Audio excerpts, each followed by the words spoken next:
instrument panels for the F-4 cockpit. This was a an airplane we were building at the time.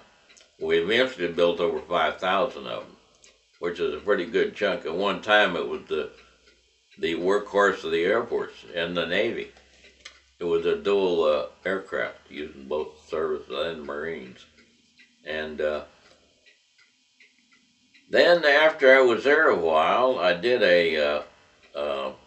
I also built wire bundles. You know, you cut a wire, whole bunch of wires, you solder them in a plug on both ends, then you string it up on a board, how it's going in the airplane, and then you put it in the aircraft. And I did that for a while, and then they decided, well, Bill, do you want to be an assistant foreman? I said, well, I guess. I don't know, is there more money? Not much at that. I think it was maybe $4 more.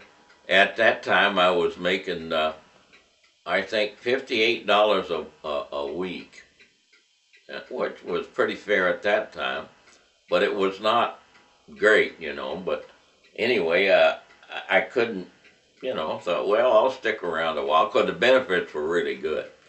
We had good hospitalization and all that kind of stuff. And of course, a little later on, my daughter was born, and it was in September 16th, 1951.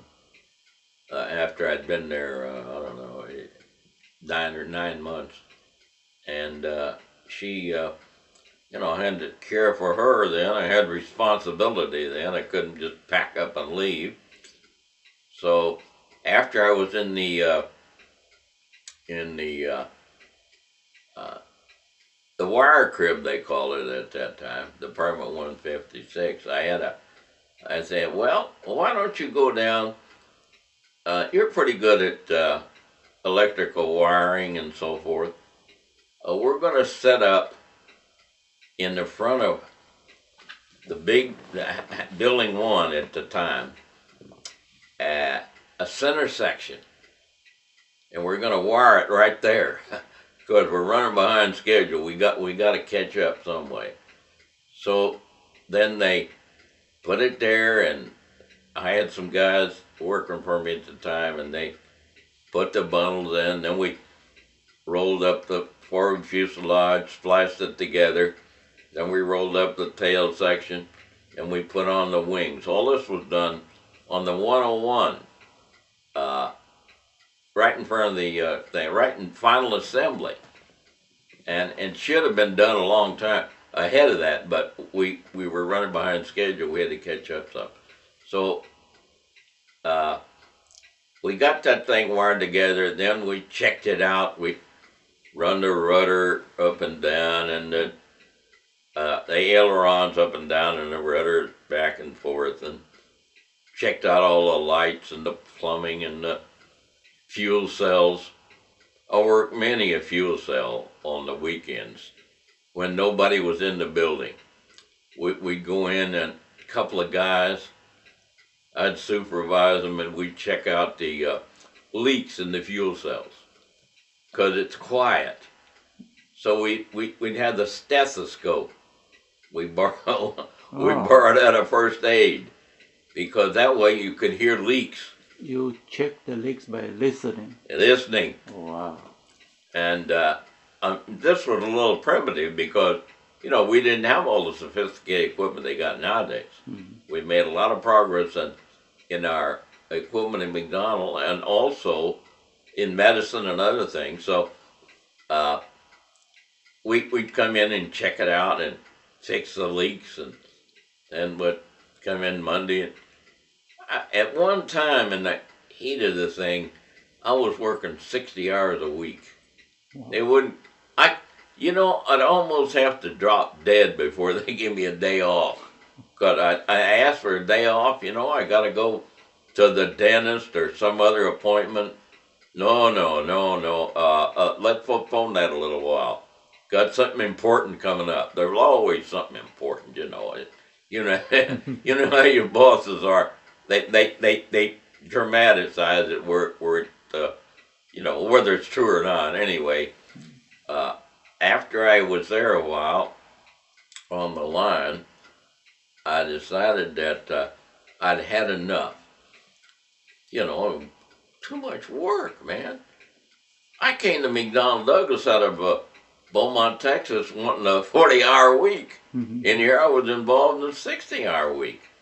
So, so I decided that I'd get in the department, and I looked around, and sure enough, there was one in product support division called Tech Data, Department 500. So I got went in, interviewed, and got the job. They put me in the weapons loading area. And I didn't know anything about weapons loading. I knew we had a centerline bomb rack on the airplane, but that's about it. And it developed that I wrote procedures in for loading the fuel tank, for loading the nuclear bombs, which meant I had to go to Albuquerque, New Mexico, to be at Sandia Corporation to get the latest bomb. We didn't have any atom bombs in St. Louis, so I had to go down there where they were. Kirtland Air Force Base. We did our loading procedures. I'd work in the daytime, come home in the evening, have a meal, and then rewrite the procedures we'd just gone through in the daytime, go back the next day and check it out again. You watch the loading and then write it down. Yeah. Made sure, write down what equipment we used. Used an MJ1 bomb truck where we'd lift the bomb up, you know, position it, and then hook it up electrically and mechanically, and it was and we finalized their procedures that way. Somehow they put your journalism to work. Yeah, yeah, I finally got to use a little journalism. And then in sometimes in the periods at McDonnell where we had lulls, you know, between the aircraft business is not like an automobile factory. It has starts and stops. You have to. So during one of those slow periods, I went into the training department, and there I taught people how to install wire bundles, how to put tubing in. Then they came along with another aircraft, and I had to go. I went on the mock-up for that. I had to go on a third shift. That's like from midnight to 6 in the morning or something like that. And we built a wooden mock-up of the aircraft, a full-size wooden mock-up. And we'd have guys who would make individual tubes, individual wire bundles, and string them out using the blueprints. The engineers, they weren't even finalized blueprints yet. They were work copies, and we'd put all the bundles in, and we'd take them out, send them up to the wire crib, and they'd make the bundles there. They'd make half a dozen of them or so. A block of them, which could mean 8 or 10 bundles to start with. Therefore, after we got going, we could increase it, of course, but in the beginning you have to start out a little slow. But I did that for a while. Then that was before I went to Department 500, and after I got into that, why, I never went back to the shop in a work capacity. Although I had to go back a lot of times to check out things, you know, to make sure that my procedures were right. And unfortunately, well, what the heck? My wife didn't like me traveling all over I was gone about a third of the year. Because not only did I go to Albuquerque, New Mexico, I used to go to Tampa, Florida, MacDill Air Force Base, which is the headquarters of the training part of the Air Force.